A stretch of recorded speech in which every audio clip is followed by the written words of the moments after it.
연구기사 42, 12월 23일에서 29일주. 사람들로 된 선물에 대해 감사를 나타내십시오.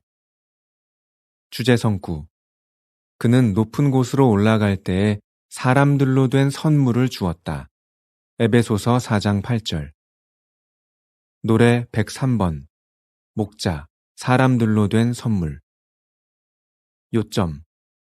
봉사의 종과 장로와 순회감독자가 어떻게 우리를 도와주는지, 그리고 우리가 어떻게 이 충실한 남자들이 하는 일에 대해 감사를 나타낼 수 있는지 알아보십시오. 성구의 설. 이 구절에서 논의의 요지는 그리스도께서 승천하실 때 사람들을 위한 특정한 은사를 얻으셨고 그 은사는 그의 백성에게 수여된다는 것이다. 이를 증명하기 위해 그는 시편 68편 18절을 인용한다. 시편 68편 18절 개정력은 이러하다. 주께서 높은 곳으로 오르시며 사로잡은 자들을 취하시고 선물들을 사람들에게서 받으시며 반역자들로부터도 받으시니 여호와 하나님이 그들과 함께 계시기 때문이로다. 신세개역에서는 이러하다. 당신은 높은 곳으로 올라가며 포로들을 데려가셨습니다. 오 야이신 하느님, 당신이 사람들로 된 선물을 취하셨고 고집센 자들까지 취하셨으니 그들 가운데 거하시려는 것입니다. 이 두 번역에서 비교되는 것은 사람들로 된 선물인가, 사람들에게서 선물을 받은 것인가 하는 점이다. 시편을 인용한 에베소서 4장 8절의 개정력은 이러하다. 그러므로 이르기를 그가 위로 올라가실 때에 사로잡혔던 자들을 사로잡으시고 사람들에게 선물을 주셨다. 그런데 신세개역은 이러하다. 그는 높은 곳으로 올라갈 때에 포로들을 데려갔고 사람들로 된 선물을 주었다. 질문 1. 이 두 번역에서 사로잡혔던 자들 또는 포로들이란 누구를 가리키며 사로잡다 또는 데려가다라는 의미는 무엇인가? 바울이 시편을 인용하여 메시아의 승천에 적용하는 이 성구와 관련하여 많은 사람들이 당혹감을 느꼈다. 이 시편은 언약궤를 기르지아림에서 시온산으로 옮길 때 작사된 것으로 보인다. 특히 궤가 무리의 선두에 있었을 때 거둔 승리를 축하하는 노래로 여호와의 승리에 대한 찬송이다. 사도가 에베소서에서 인용하지 않았다면 이 노래가 메시아의 승천을 언급하고 있다는 사실을 누구도 생각하지 못했을 것인데 그것은 메시아와는 아무런 관련이 없는 것처럼 보이기 때문이다. 그러므로 바울이 메시아의 승천에 이 시편을 어떤 원칙을 적용했는지를 결정하는 데 큰 어려움이 있다. 어떤 이들은 시편이 메시아에 대한 2차적인 의미로만 그를 적용했다고 생각했으며 어떤 이들은 사람이 자신에게 친숙한 생각을 표현하기 위해서 원래 그런 의미로 말하지는 않았지만 단지 자신의 생각을 표현하기 위해 그 단어를 채택한 것으로 생각했다. 스토시는 에베소 그리스도인들이 찬송에서 이 단어를 사용했고 바울은 그들 사이에 통용되는 정서를 담고 있는 것으로 간주하여 인용했을 것이라 추측한다. 이는 가능성은 있지만 단순한 추측이자 상상일 뿐이다. 이 구절에 대한 해석의 어려움을 설명하기 위해 독자는 로젠 밀러 씨의 글을 참고할 수 있다. 시편이 원래 궤를 시온산으로 옮기는 것에 대한 언급이며 승리의 노래라는 것은 분명해 보인다. 이 노래 또는 시편에서 저자는 시편 68편 1절에서 6절까지 하나님이 찬양받아야 하는 이유를 그의 위대하심과 인간에 대한 그의 선하심에 근거하여 설명한다. 그런 다음 그는 이전 시대에 하나님이 행하신 일들, 특히 광야에서 자기 백성을 인도하신 일과 원수들이 그 앞에서 불만을 품었다는 사실을 이야기한다. 이 모든 것은 성막은 계약의 궤와 함께 임재하신 하나님을 상징한다. 그런 다음 그는 계약의 궤에 닥친 여러 가지 운명에 대해 이야기한다. 시편 68편 13절에 따르면 궤는 항아리 사이에 놓여 있었지만 이전에는 하나님께서 그 곁에 왕들을 흩으셨을 때 눈처럼 희었다. 그런 다음 그는 궤를 옮기려던 시온산, 즉 하나님의 언덕에 대해 말하며 그 언덕이 바산의 언덕처럼 높은, 즉 하나님이 영원히 거하시기를 원하시는 높은 언덕이라고 말한다. 그 다음 하나님은 시내산에서와 같이 수천 명의 천사들에게 둘러싸여 그 언덕에 오르신 것으로 소개되고 시편의 저자는 그렇게 함으로써 원수를 이기시고 포로들을 포로로 인도하셨다고 말한다. 하나님의 궤가 안식처인 시온 언덕으로 올라갔다는 사실, 더 이상 군대의 선두에서 운반되지 않고 영구적인 것처럼 그곳에 머물게 되었다는 사실은 승리의 증거였다. 모든 사람을 포로로 만들었다. 그것은 모든 적을 정복했으며 그 산에 오르면 사람들에게 귀중한 선물을 얻을 수 있고 자비와 진리가 그 산에서 나올 것이며 성막과 궤를 상징으로 하는 하나님의 승리의 결과로 참된 종교가 반역자들에게까지 이방 나라도 퍼져나갈 것이다. 궤를 그곳에 두는 것은 영원한 승리의 증거였으며 사람들에게 가장 중요한 혜택과 연결된다. 그러므로 시편에서 높이 올라간다는 것은 시온산에서 궤와 함께 신성한 임재의 상징이 올라가는 것 또는 모든 적들 위에 높이 군림하는 것을 가리키는 것으로 보인다. 시편의 나머지 부분도 이와 일치한다. 궤가 시온산에 올라간 것, 하나님의 모든 대적에 대한 승리의 증거, 궤가 그곳에 영구히 거하는 것, 그리고 궤가 그곳에 세워진 후 사람들에게 귀중한 선물이 주어질 것이라는 사실은 메시아가 하늘로 승천하신다는 아름다운 상징으로 간주될 수 있다. 그분은 높이 승천하셨고 그의 승천은 적들에 대한 승리의 증거였다. 그리고 그의 승천은 사람들에게 중요한 축복을 수여하는 것과 관련이 있다. 사도가 시편을 인용한 것은 그런 상징적인 언어 때문일 것이다. 원래는 이것을 가리키는 것이 아니었지만 예수의 승천을 방주가 시온산으로 올라가는 것과 비교하여 설명할 수 있었을 것이다. 그것은 사도에게 익숙한 언어, 즉 그의 생각을 적절하게 표현할 수 있는 언어였으며 당시 그리스도인들이 메시아의 승천에 적용하는데 무리가 없는 언어였다. 네, 인용된 시편의 배경 설명을 들으니 성구의 의미가 상당히 와닿습니다. 그런데 사로잡힌 자를 사로잡으시고에 대한 직접적인 설명이 없어 제 이해를 말씀드린다면 사로잡힌 자란 세상의 인습과 나쁜 영에 의해 살아가던 사람들을 의미하고 사로잡으시고라는 의미는 그러한 세상의 어두운 곳에서 그리스도의 영광의 자유로 인도된 것을 의미한다. 즉, 세상의 어두움에 포로된 상태였으나 그리스도께서 그들을 구출하시어 자신에게 사로잡히도록 하셨다는 것이다. 질문이 개정역에는 사람들에게 선물을 주셨다고 했는데 신세계역에서는 사람들로 된 선물이라고 번역하였다. 이것은 두 번역의 의미가 달라 보이는데 어느 것이 원래의 의미에 가까운가? 전쟁에서 승리한 자는 전리품을 획득하고 공운에 따라 전리품을 나누어 주는 것과 마찬가지로 예수께서 승리하여 그리스도의 신분으로 승천한다는 것은 곧 그의 사람들에게 그가 획득한 전리품을 나누어 주는 것과 관련이 있다. 예수께서는 세상을 이기면서 세상으로부터 다양한 전리품을 획득하였다. 그 전리품 가운데에는 세상의 학문적인 것, 언어, 기능이나 기술 등이 있을 것이다. 이것을 그리스도인들에게 나누어 주어서 그리스도인들이 공동체를 위해 봉사하도록 다양한 재능을 제공했다는 것이다. 가르치는 일, 지도하는 일, 효율적으로 일을 처리하는 방법 등 다양한 것들을 공동체를 위해 섬기도록 각자가 가진 재능에 따라 선물하였다는 것이다. 즉, 그리스도인들이 공동체를 위해 섬기도록 가진 재능은 자기의 것이 아니라 하느님께서 그리스도를 통하여 선물하신 것임을 자각하라는 뜻이다. 따라서 사람들에게 선물을 주셨다라고 하는 것이 더 정확할 것이다. 신세개역의 표현대로 시편이나 에베소서에서 사람들로 된 선물이라고 한다면 그것을 누구에게 주었다는 점이 빠지게 되는 것이므로 우선 문장 구성이 완전하지 않다. NIV 역에서는 이 구절을 재미있게도 이렇게 번역하였다. This is why it says, When he ascended on high, he led captives in his train and gave gifts to men. 번역은 이러하다. 그렇기 때문에 시편에서는 높이 올라가실 때에 포로들을 자기 기차에 태우고 사람들에게 선물을 주셨다고 알려준다. 이 번역에서는 세상에 사로잡힌 자들을 그리스도께서 구출하시어 자기와 함께 하늘에 오르도록 하셨으며 그 과정에서 사람들에게 선물을 주신 것으로 표현한다. 그것이 어떤 선물인가는 이어지는 구절에서 나타난다. 그런데 신세개역을 번역한 워치타워 법인은 사람들로 된 선물을 장로, 봉사의 종, 순회 감독자 등에게 적용함으로써 그들의 종교 계급을 성서의 의미와 일치하게 보이도록 하는 데 초점을 맞추고 있다. 1항 질문. 예수께서는 우리에게 어떤 선물들을 주셨습니까?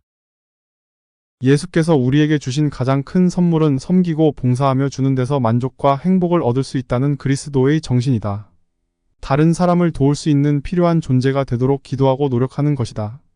그것을 위해 성령으로 인도해달라고 요청해야 한다. 성령은 우리의 그러한 노력이 극대화되도록 도울 것이다. 그러나 파수대에서는 오로지 워치타워 교리를 좇는 머리수 증가만을 강조하고 있다. 예수께서는 그 어떤 사람보다도 관대한 분이셨습니다. 그분은 이 땅에 계실 때 기적의 능력을 아낌없이 사용하여 사람들을 도우셨습니다. 그분은 우리를 위해 생명을 바치심으로 가장 큰 선물을 주셨습니다. 부활된 후에도 예수께서는 계속 관대함을 나타내셨습니다. 그분은 자신의 약속대로 우리를 가르치고 위로할 성령을 부어달라고 여호와께 요청해 오셨습니다. 또한 예수께서는 회중 집회를 통해 우리가 세계 전역에서 사람들을 제자로 삼도록 계속 준비시켜 주십니다. 2항 질문. 에베소서 4장 7, 8절에 나오는 사람들로 된 선물에는 누가 포함됩니까? 사람들로 된 선물이 아니라 사람들에게 선물을 주신 것이다. 워치타워는 그들의 조직적 마련이 성서적임을 부각시키기 위해 이런 표현으로 번역했다. 즉, 봉사의 종, 장로, 순회 감독자는 바울이 설명한 선물에 해당되는 것이므로 워치타워 조직 체계는 매우 성서적임을 부각시키고자 하는 것이다. 하지만 어느 부족이나 나라에도 이미 장로 제도나 그 휘하의 보조 직책들은 존재하고 있는 실정이다. 그러므로 선물이란 그런 직무나 직책을 의미하는 것이 아니고 섬기는 봉사 정신을 그리스도의 추종자들에게 불어넣으셨다는 것이다. 예수께서 주신 또 다른 선물 한 가지를 생각해 보겠습니다. 사도 바울은 예수께서 하늘로 올라가신 후에 사람들로 된 선물을 주셨다고 썼습니다. 에베소서 4장 7, 8절의 기록은 이러합니다. 그런데 그리스도께서 헤아려 주신 선물의 분량에 따라 우리 각자에게 과분한 친절이 베풀어졌습니다. 이런 말씀이 있습니다. 그는 높은 곳으로 올라갈 때에 포로들을 데려갔고 사람들로 된 선물을 주었다. 바울은 예수께서 다양한 방법으로 회중을 돕기 위해 이러한 선물을 주셨다고 설명했습니다. 오늘날 이러한 사람들로 된 선물에는 봉사의 종과 회중 장로와 순회 감독자가 포함됩니다. 각주는 이러합니다. 사람들로 된 선물에는 중앙장로의 성원, 중앙장로의 보조자, 지부위원으로 섬기거나 그 밖에 다른 임명을 수행하는 장로들도 포함됩니다. 물론 그들도 불완전하기 때문에 실수를 합니다. 하지만 우리의 주이신 예수 그리스도께서는 우리를 돕기 위해 그들을 사용하십니다. 그들은 예수께서 우리에게 주신 선물입니다. 사망, 질문. 어떻게 우리 모두가 사람들로 된 선물이 하는 일을 지원할 수 있는지 예를 들어 보십시오. 선물이라면 감사히 받는 것이지. 왜 거기에 또 다른 대가를 지불해야 하는 식으로 설명하지 않으면 안 되는가? 그것은 선물이 아니고 대가성 매물이 될 수밖에 없다. 결국 파수대에서는 선물의 대가로 금품을 헌납하라는 요구를 하고 있는 것이다. 예수께서는 회중을 강화하기 위해 사람들로 된 선물을 임명하셨습니다. 그들이 이 중요한 책임을 수행하도록 우리 모두가 도울 수 있습니다. 예를 들어 보겠습니다. 우리 중에는 왕국회관 건축 현장에서 직접 일하는 사람들이 있습니다. 그런가 하면 식사를 마련하거나 차편을 제공하거나 그 밖의 일을 하므로 그 활동을 지원하는 사람들도 있습니다. 그처럼 우리 모두는 말과 행동으로 봉사의 종과 회중 장로와 순회 감독자가 하는 일을 지원할 수 있습니다. 그러면 우리가 그들의 수고를 통해 어떤 유익을 얻고 있는지 살펴보겠습니다. 또한 사람들로 된 선물인 그들과 그 선물을 주신 예수께 어떻게 감사를 나타낼 수 있는지 알아보겠습니다. 도와주는 봉사를 하는 봉사의 종들. 사항, 질문. 1세기의 봉사의 종들은 어떤 도와주는 봉사를 수행했습니까? 1세기의 교회에는 감독자들이 여러 명이었다. 물론 그 외에도 감독자를 보조하는 집사들도 다수 있었다.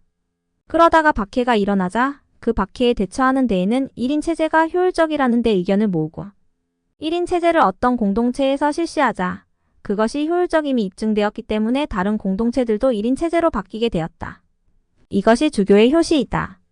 1세기에는 신약 성서의 목록이 정해지지 않은 터이라 성경을 제작하는 일에 전념했다는 것은 가설이며 오히려 공동체의 화합에 기여하는 것은 아가페이므로 공동 식사나 가난한 자들을 위한 물자 지원에 적극적이었다. 많은 경우에 그들은 가난하지도 부하지도 않았다. 다시 말하면 그들 공동체는 오늘날 우리가 이상적으로 추구하는 다이아몬드형 사회를 구축하고자 힘썼던 것이다. 이러한 노력을 워치타워 종교에서 찾아볼 수 있는가? 1세기의 일부 형제들은 봉사의 종으로 임명되었습니다. 아마도 그들은 바울이 고린도전서 12장 28절에서 말한 도와주는 봉사를 수행한 것으로 보입니다. 봉사의 종들은 장로들이 가르치는 일과 양떼를 돌보는 일에 집중할 수 있도록 그 밖에 필요한 일들을 수행했던 것 같습니다. 예를 들어 성경의 사본을 만드는 일을 돕거나 사본 제작에 필요한 재료들을 구입했을지 모릅니다. 5항 질문. 오늘날 봉사의 종은 어떤 유익한 봉사를 수행합니까? 워치타워 법인의 가장 귀중한 자산은 장로들이다. 왜냐하면 모든 헌금의 가장 큰 출처이고 워치타워 법인의 지시를 가장 충실하게 이행하고 있으며 또 통치체의 지시를 성원들에게 긍정적으로 전달하고 있기 때문이다. 따라서 워치타워 법인에서는 이 귀중한 자산을 누리는데 총력을 기울이고 있고 봉사의 종들을 키움으로써 장내 장로들을 배출할 수 있도록 조율하는 것이 그들의 주된 목표이다. 그러므로 봉사의 종들이 장로들을 보좌하며 공개 강연에 배정함으로써 워치타워 법인에 충실할 수 있도록 소속감을 부여시키려고 하는 것이다. 우리 회중에서 봉사의 종들이 수행하는 몇 가지 유익한 봉사에 대해 생각해 보십시오. 그들은 회중 회계나 구역을 관리하는 일, 전도인들이 사용할 출판물을 신청하고 구비해 놓는 일, 오디오 비디오 장치를 조작하는 일, 안내인으로 섬기는 일, 왕국회관을 관리하는 일을 하도록 임명될 수 있습니다. 회중 활동이 원활하게 수행되려면 이 모든 일이 반드시 필요합니다. 또한 일부 봉사의 종들은 생활과 봉사 집회 프로를 다루며 공개 강연을 하기도 합니다. 집단 감독자의 보조자로 임명되는 봉사의 종도 있습니다. 때때로 자격 있는 봉사의 종은 장로와 함께 양치는 방문을 하기도 합니다. 6항 질문.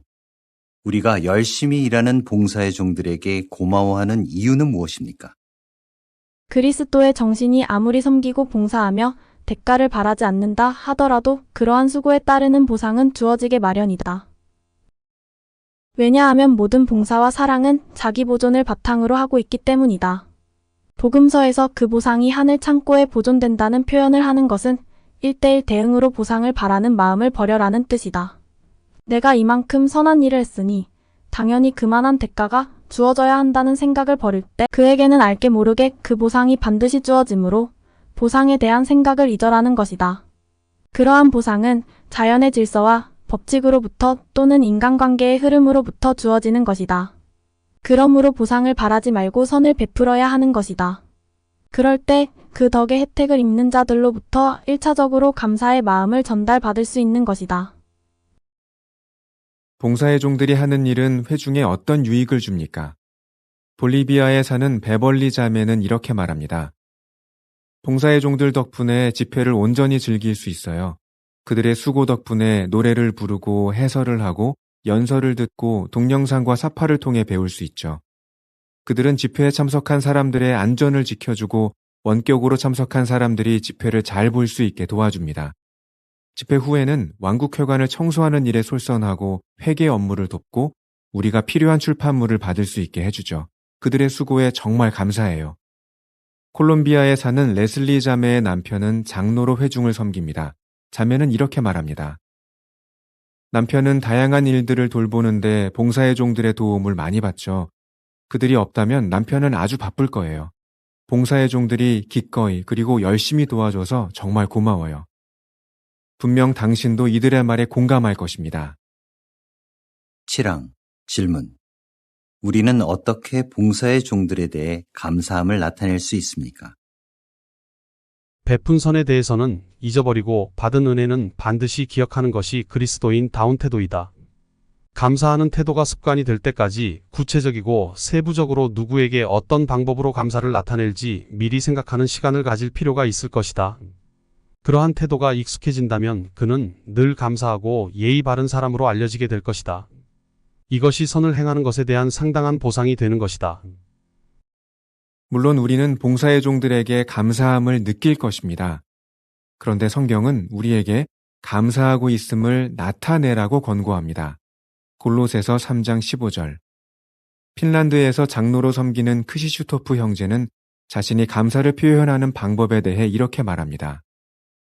봉사의 종에게 카드나 문자를 보낼 때가 있어요. 그에게서 어떤 격려를 받았는지 또는 왜 그의 봉사에 대해 감사하는지 성구와 함께 구체적으로 적어서 보냅니다. 누벨 칼레도니에 사는 파스칼과 자엘 부부는 자주 봉사의 종들을 위해 기도합니다. 파스칼 형제는 이렇게 말합니다. 최근에 저희 부부는 회중의 봉사의 종들을 위해서 감사와 간구와 청원의 기도를 자주 드렸어요. 여호와께서는 분명 그러한 기도를 들으시며 그 결과 회중 전체가 유익을 얻게 됩니다. 우리 가운데서 열심히 일하는 회중 장로들. 파랑, 질문. 바울이 당시의 장로들이 열심히 일하고 있다고 말한 이유는 무엇입니까? 장로들은 나이 들고 존경받을 만한 사람들에게 붙이는 존경의 칭호이므로 그들에게 존경을 나타내는 것은 어쩌면 당연한 일이다. 그러나 피상적 존경보다 마음에서 우러나오는 존경을 받기 위해서는 단순히 사무적인 일처리보다 헌신적인 마음이 보다 중요한 것이다. 순회 감독자나 장로들 가운데에는 존경은커녕 인간 취급도 하기 싫은 마음이 드는 사람이 분명히 있을 것이다. 1세기 장로들은 회중을 위해 열심히 일했습니다. 데살로니가 전서 5장 12, 13절의 기록은 이러합니다. 형제 여러분, 여러분에게 부탁합니다. 여러분 가운데서 열심히 일하고 주 안에서 여러분을 주재하고 여러분을 훈계하는 사람들을 존경하십시오. 그들이 하는 일 때문에 그들을 사랑으로 각별히 존중하십시오. 서로 평화롭게 지내십시오. 그들은 회중을 주재하는 일을 했는데 여기에는 집회를 사회하고 장로의 회로서 결정을 내리는 일이 포함되었습니다. 또한 형제자매들을 훈계하는 일도 했는데 회중을 보호하기 위해 사랑에서 우러나온 구체적인 조언을 했습니다. 물론 그들은 가족을 부양하기 위해서 열심히 일했고 자신의 영성을 강하게 유지하기 위해서도 노력했습니다. 구황, 질문. 오늘날 장로들은 어떤 책임들을 수행합니까? 1세기 혹은 그 이전 시대의 장로들은 오늘날 워치타워가 말하는 장로와는 다르지만 일단 이 연구 기사에서는 감독자의 직분을 가진 사람을 의미한다고 본다면 그들 역시 일반 성원과 같이 생계를 위해 많은 시간을 바쳐야 하기 때문에 다른 사람을 위해서 금전과 시간을 기꺼이 바치고자 하는 마음이 부족하면 그 직무를 수행할 수 없다는 점에서 워치타워 법인의 정말로 귀중한 자산이다. 그들은 공동체의 집회를 위한 마련을 조율해야 하며 워치타워 영업활동에도 모범이 돼야 하기 때문이다. 오늘날 장로들도 바쁘게 다양한 일을 수행합니다. 그들은 복음 전파자로 일합니다. 그들은 열심히 전파함으로 좋은 본을 보이고 회중구역에서 수행되는 전파 활동을 조직하며 전도인들이 효과적으로 전파하고 가르치도록 훈련합니다. 또한 그들은 자비롭고 공정하게 판결하는 일을 합니다. 어떤 그리스도인이 심각한 죄를 지으면 장로들은 그가 여호와와 좋은 관계를 회복할 수 있도록 최선을 다해 돕습니다. 그와 동시에 회중을 깨끗하게 보호하는 일에 주의를 기울입니다. 무엇보다도 장로들은 목자로 일합니다. 그들은 성경에 근거한 잘 준비된 연설을 하며 회중의 모든 사람을 알기 위해 노력하고 양치는 방문을 합니다. 그 외에도 일부 장로들은 왕국회관을 건축하거나 유지 보수하는 일, 대회를 조직하는 일, 병원 교섭위원이나 환자 방문단으로 섬기는 것과 같은 부가적인 일도 합니다. 장로들은 우리를 위해 정말 열심히 일합니다. 10항, 질문. 우리가 열심히 일하는 장로들에게 고마워하는 이유는 무엇입니까? 워치타워 장로들에게 진심으로 감사한다는 자체가 이미 워치타워 교리에 세뇌되어 있는 것이다. 워치타워 교리를 인정하지 못할 바에는 장로들이 수고한다는 생각은 가질 수 있으나 물질적 지원을 하겠다는 생각은 들지 않을 것이다. 여호와께서는 목자들이 우리를 잘 돌볼 것이며 우리가 더 이상 두려워하거나 겁내지 않을 것이라고 예언하셨습니다. 예레미야 23장 4절. 핀란드의 요한나 자매는 어머니가 심각한 병에 걸렸을 때 그 예언이 참되다는 것을 경험했습니다. 자매는 이렇게 이야기합니다. 저는 다른 사람에게 제 감정을 표현하기를 좀 어려워합니다. 그런데 제가 잘 모르는 장로 형제 한 분이 제 말을 참을성 있게 들어주고 저와 함께 기도해주고 여호와께서 절 사랑하신다는 걸 확신시켜 주셨어요. 그 형제의 말이 정확하게 기억나지는 않지만 그 말을 듣고 정말 안심이 되었던 건 기억나요. 꼭 필요한 때에 여호와께서 그 형제를 보내서 도와주셨다는 생각이 듭니다. 당신은 회중 장로에게서 어떤 도움을 받았습니까? 11항 질문. 어떻게 장로들에게 감사를 표현할 수 있습니까? 워치타워 법인을 위해 불철 주야로 뛰는 장로들이 그 수고에 대한 감사의 보상이 없다면 아무리 하늘 창고에 보물을 쌓는다고는 하지만 섭섭할 수 있을 것이다. 그래서 당신이 PIMI임을 증명하는 한 가지 방법은 식사에 초대하거나 넥타이 같은 가벼운 선물을 하는 방법이 있을 것이다. 이때 감사의 표현을 은밀히 해야 하는 이유 중 한 가지는 다른 장로들이 질투하거나 섭섭해할 수 있기 때문이다. 그러므로 선한 일은 항상 은밀히 해야 하는 게 원칙이다. 그러한 감사는 그 장로가 더욱 열심히 워치타워를 위해 뛰게 하는 연료가 될 것이다. 여호와께서는 우리가 장로들이 하는 일에 대해 진심 어린 감사를 표현하기를 바라십니다. 핀란드에 사는 헨리에타 자매는 이렇게 말합니다. 장로들은 기꺼이 다른 사람들을 돕습니다. 하지만 그렇다고 해서 그들이 남들보다 시간과 활력이 더 많거나 살면서 아무런 어려움도 겪지 않는 건 아니죠. 저는 장로들에게 이렇게 말해주곤 해요. 그거 아세요? 형제는 정말 훌륭한 장로예요. 그걸 아셨으면 좋겠네요. 튀르키예에 사는 세라 자매는 이렇게 말합니다. 장로들이 맡은 일을 계속해 나가려면 연료가 필요하죠. 편지를 써서 마음을 전하거나 식사에 초대하거나 함께 봉사할 수 있어요. 당신도 특히 고맙게 생각하는 장로가 있습니까? 어떻게 그에게 감사를 표현할 수 있을지 생각해 보십시오. 회중들을 세워주는 순회 감독자들. 12항 질문.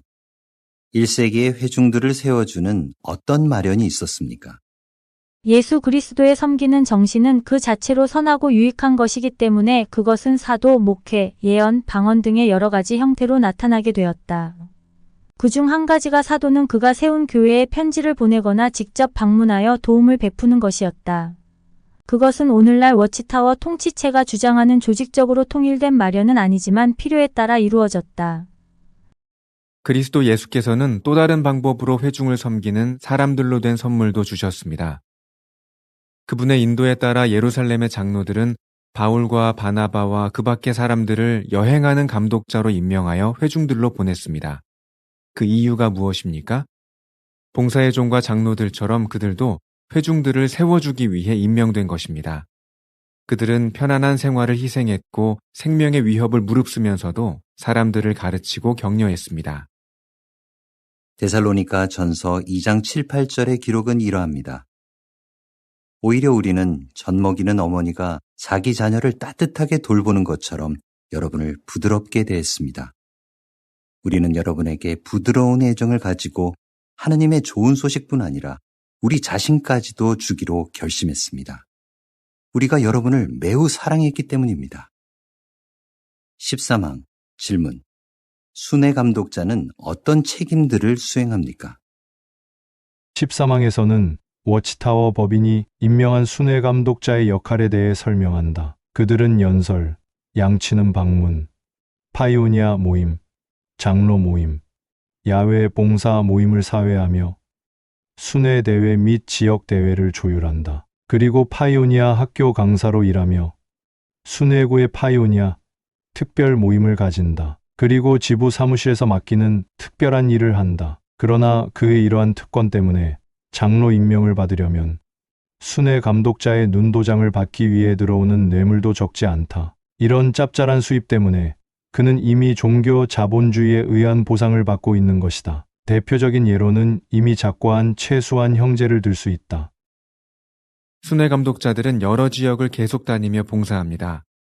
한 회중에서 다른 회중으로 갈 때 수백 킬로미터를 여행하기도 합니다.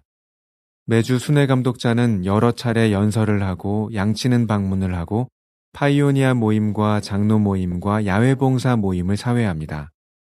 또한 자신이 할 연설들을 준비하고 순회대회와 지역대회를 조직합니다. 그리고 파이오니아 학교 강사로도 일하고 순회구의 파이오니아들과 갖는 특별한 모임을 마련합니다.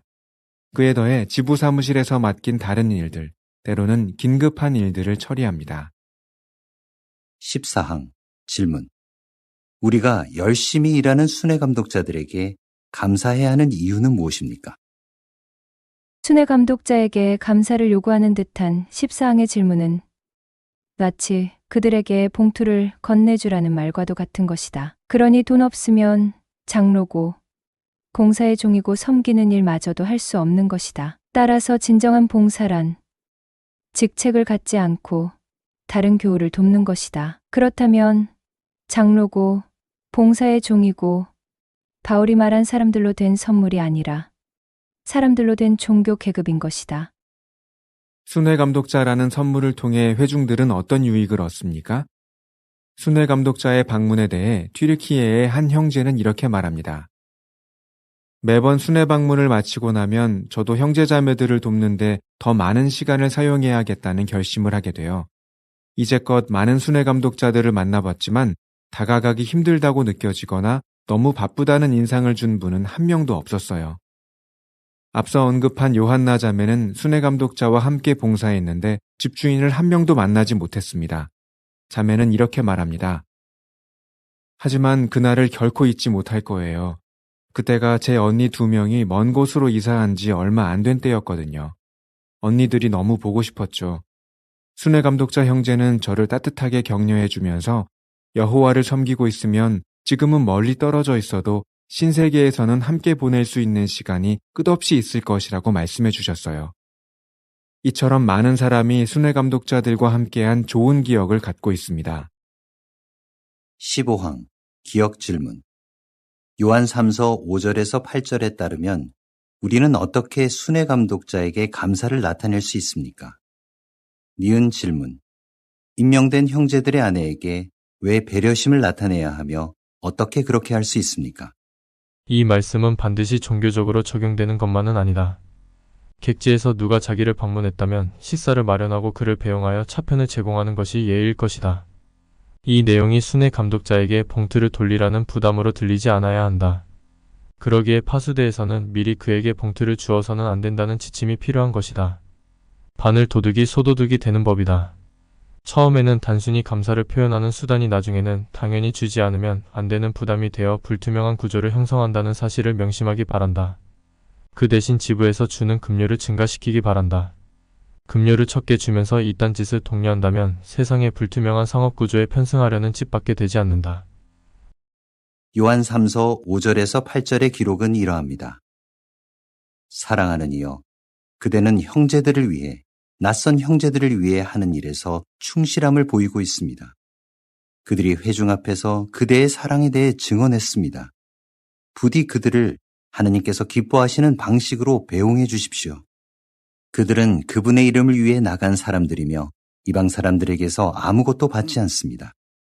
그러므로 우리에게는 그런 사람들에게 후대를 베풀 의무가 있습니다.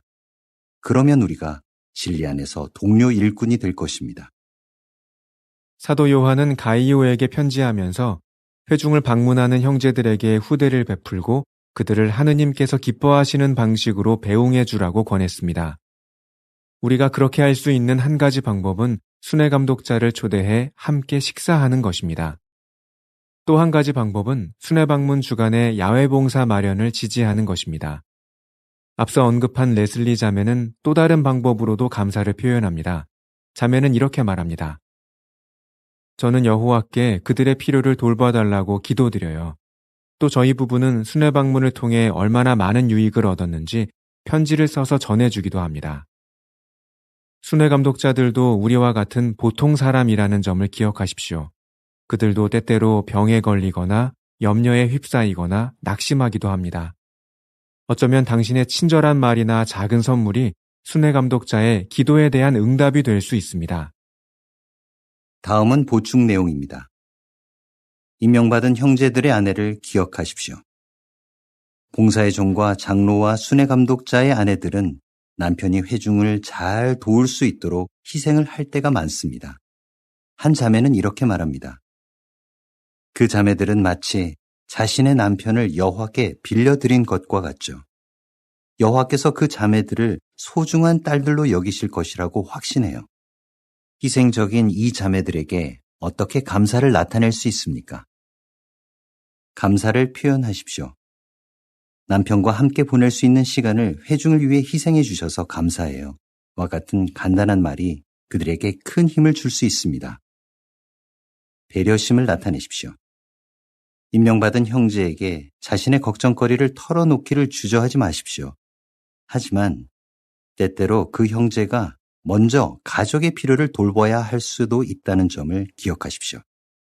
그 형제도 아내와 자녀들과 함께 따로 봉사하고 가족 숭배를 하고 여가를 즐길 시간이 필요합니다. 그들을 위해 기도하십시오. 사람들로 된 선물인 그 형제들의 슬기로운 아내도 여호와께서 주신 선물입니다. 잠언 19장 14절. 이 자매들에 대해 여호와께 감사하고 그들에게 힘을 주실 것을 청하십시오. 7항, 11항, 15항의 사파. 한 장로가 회중 집회에서 연설하는 모습. 세 개의 원안에는 장로들에게 감사를 나타낼 수 있는 방법들이 묘사되어 있습니다. 첫 번째 원안의 사파에서는 한 부부가 장로 부부와 함께 식사하고 있습니다. 두 번째 원안의 사파에서는 연로한 자매가 기도하고 있습니다. 세 번째 원안의 사파에서는 그 연로한 자매가 카드에 편지를 쓰고 있습니다. 사파에 딸린 문구. 당신도 임명된 형제들이 맡은 일을 계속해 나갈 수 있도록 연료를 공급해 줄 수 있습니다. 우리에게는 사람들로 된 선물이 필요합니다. 16항 질문. 잠언 3장 27절에 따르면 형제들은 어떤 자문을 해볼 수 있습니까? 선을 베푸는 것은 자발적이며 은밀히 행하는 것이 되어야 함에도 불구하고 이와 같은 파수대의 지침에 따라 마음에도 없는 짓을 하게 된다면 그는 분명히 불만이 쌓이게 될 것이며 비록 현재 PIMI라 하더라도 머지않아 PIM으로 돌아서게 될 것이다. 순수한 봉사가 원칙이며 보상은 하늘이 내려주어야 한다는 원칙으로 임해야 한다. 워치타워 법인은 그들의 연대 교리가 불발하자 점점 더 세속화하려는 움직임을 여실히 드러내고 있다. 세계 전역에서 사람들로 된 선물로 일할 형제들이 더 필요합니다. 잠언 3장 27절의 기록은 이러합니다. 내게 도울 능력이 있거든 내가 선을 베풀어야 할 자들에게 선을 베풀기를 주저하지 마라. 침례받은 형제라면 자신에게 다른 사람을 도울 능력이 있는지 생각해 보십시오. 봉사의 종이 될 자격을 갖추기 위해 노력해 볼 수 있습니까? 현재 봉사의 종이라면 장로로 임명되어 형제들을 도우려는 목표를 세울 수 있습니까? 각주는 이러하다. 각주, 봉사의 종이나 장로로 섬기기 위해 어떤 노력을 기울일 수 있는지 알아보려면 파수대 2024년 11월호에 나오는 형제 여러분, 봉사의 종으로 섬기기 위해 힘써 노력하고 있습니까? 기사와 형제 여러분, 장로로 섬기기 위해 힘써 노력하고 있습니까? 기사를 참조하십시오. 자신의 상황을 조정해 왕국 전파자 학교에 지원해 볼 수 있습니까? 그 학교에서 훈련받으면 예수께 더 온전히 사용될 수 있을 것입니다. 자격이 없다는 생각이 든다면 여호와께 기도하십시오. 어떤 일을 맡든 성공적으로 수행할 수 있도록 성령을 통해 도와달라고 청하십시오. 17항 질문. 사람들로 된 선물은 우리의 왕이신 그리스도 예수에 대해 무엇을 분명히 알려줍니까? 이 마지막 항에서 신세계역의 사람들로 된 선물이란 사람들로 된 종교 계급이라는 것이 워치타워의 해석이라는 사실이 확고해진다.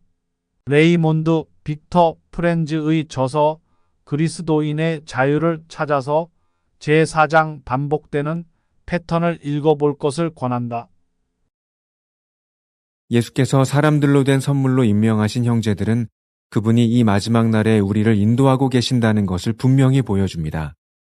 우리의 필요를 잘 아시는 사랑 많고 관대한 왕이신 예수께서 우리를 돕기 위해 자격 있는 형제들을 주신 것에 대해 참으로 감사하지 않습니까? 그렇다면 열심히 일하는 이 형제들에게 솔선하여 감사를 표현하십시오. 또한 무엇보다도 여호와께 감사하는 것을 결코 잊지 마십시오. 야고보서 1장 17절의 말씀처럼 그분이야말로 모든 좋은 선물과 모든 완전한 선물의 근원이시기 때문입니다. 다음 사람들이 하는 일에 대해 당신이 감사하는 이유는 무엇입니까? 봉사의 종. 그는 순수한 동기로 회중 성원들을 위해서 봉사하는 사람일 수 있으나 대부분 장로의 직분을 얻기 위해 필수적으로 거쳐야 하는 과정으로 생각할 수 있다. 이것은 가장 순수한 의미에서의 봉사는 아니다. 따라서 봉사의 종들에 대한 일반적인 태도는 그가 장로 감투를 원하고 있구나라고 생각하면 된다. 가장 순수한 동기로 섬기는 형제는 공동체의 성원 중에서 돌봄을 받지 못하고 소외되어 있다고 생각되는 교우를 찾아가 친구가 되어주는 것이다. 그것이 예수 그리스도의 정신이다. 예수 그리스도의 정신은 결코 조직적이거나 집합적으로 다가오지 않는다. 그 정신은 한 명 한 명에게 개인적으로 부르는 것이며 아무도 모르도록 실천되어져야 하는 것이다. 장로. 장로는 워치타워, 법인의 최고 자산이다.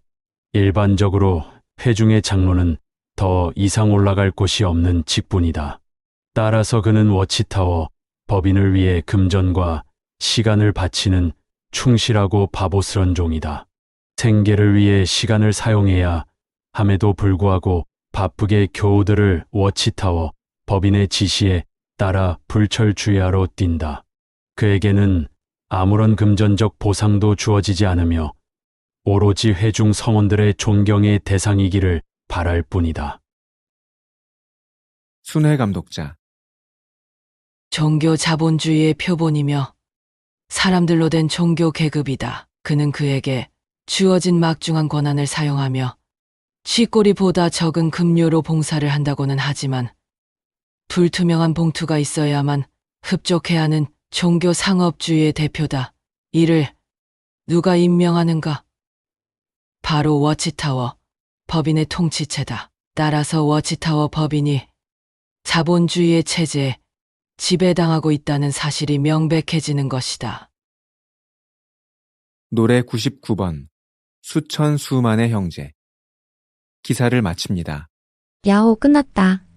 대충 빨리 인사하고 집에 가자.